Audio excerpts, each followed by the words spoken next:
This is Rick. Today he didn't want to be on camera, but you hit play again and now he'll drink only soda.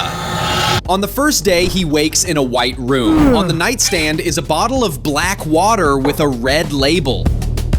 Rick opens the drawer, empty. He looks under the bed, nothing. No other water or food in the room.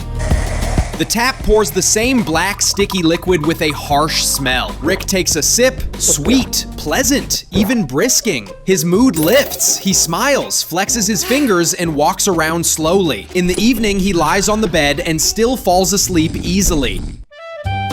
Day 2. Rick wakes with a jolt and takes a few gulps. When you drink a lot of soda, sugar instantly spikes blood glucose. At first it feels like you have more energy, but within an hour comes the crash, irritation, and tension. Even falling asleep gets harder. His eyes are red, sweat on his face. Rick grabs the bottle again and drinks. The sweetness already feels sticky, yet still oddly pleasant. He paces back and forth as if he can't settle. He doesn't want to sleep, but his body feels worn. Rick sits by the wall, rubs his neck, and listens to the ventilation. He can't sit still for long and worries for no clear reason. He collects small objects and keeps rolling them between his fingers.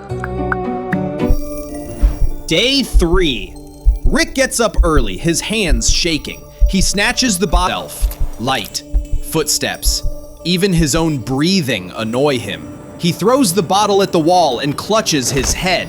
His face hardens, lips tight. He lies on the floor, stares at the ceiling, then starts laughing for no reason. Rick goes to the wall and stands nose to it, as if searching for something. Then he realizes he's acting out of line, which makes him even angrier. Day 4. He wakes among scattered bottles. The stomach and intestines start to suffer from acids and sugar. Cramps and bloating appear, and every gulp now answers with pain. The tap again foams that black liquid. Rick washes his face with it, but it only gets worse. He sits, clutching his belly, staring nowhere. His thoughts are tangled, and he drinks again, as if unable to stop. On his lips are traces of dried soda. At some point, Rick begins to rock back and forth, whispering the same sound. Day 5, and Rick barely moves. He sits staring at the bottle and it seems to hypnotize him. Rick presses the bottle to his cheek, fog fills his eyes. He slowly leans back and just blinks, muttering stray sounds all the time. His shoulders have sagged and he no longer reacts to noise even when the bottle falls from the bed. His skin has turned tacky, his tongue dry, and any attempt to stand ends in dizziness. On day 6, Rick wakes on the floor. Without normal water, the body loses fluid quickly. The blood thickens, the brain overheats, pressure drops, and a person becomes sluggish and anxious at once. His clothes are sticky, his hair clumped. Rick crawls toward a fresh bottle. He gulps fast, then freezes and cries softly. Such mood swings. Rick no longer knows the day, and he talks to someone even though the room is empty. He puts the bottle in a corner and waits for it to go away. On the 7th day, he talks to the bottle like an old friend. He strokes it, presses it to his chest, and laughs at its jokes. He looks into the camera, as if seeing it anew, fear in his eyes. He smashes one against the wall, then crawls to another. Reason has left him, but the experiment goes on.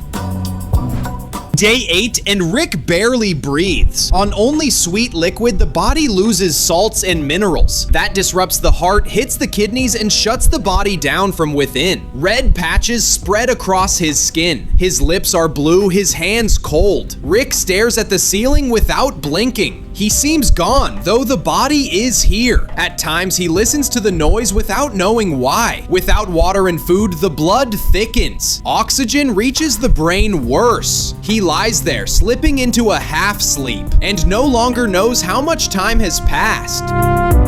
On the 9th day, Rick doesn't even stir. His pulse is sparse, and the room stays silent all day. In the corner rises a mountain of bottles, and the camera records a still frame. Behind the glass, someone writes a note. Consciousness absent, eyes open. The body eats itself. The muscles start to be burned as fuel, so even raising a hand is a feat for Rick. If sugar and salts grow even more unstable, coma may follow. So on the 10th day, he looks almost beyond saving. It's as if he dissolved into this room. Only the body and the plastic eyes. Day 11. Rick no longer moves. His body is weakened to the limit. Water and energy stores are gone. Because of constant dehydration and lack of electrolytes, the heart has stopped coping with the load. The organs began to fail one by one. The doctors recorded a stop in breathing and put a period in the protocol. If you learned something new, drink less soda and subscribe to Rick. We hope he survived, and a new episode is coming soon.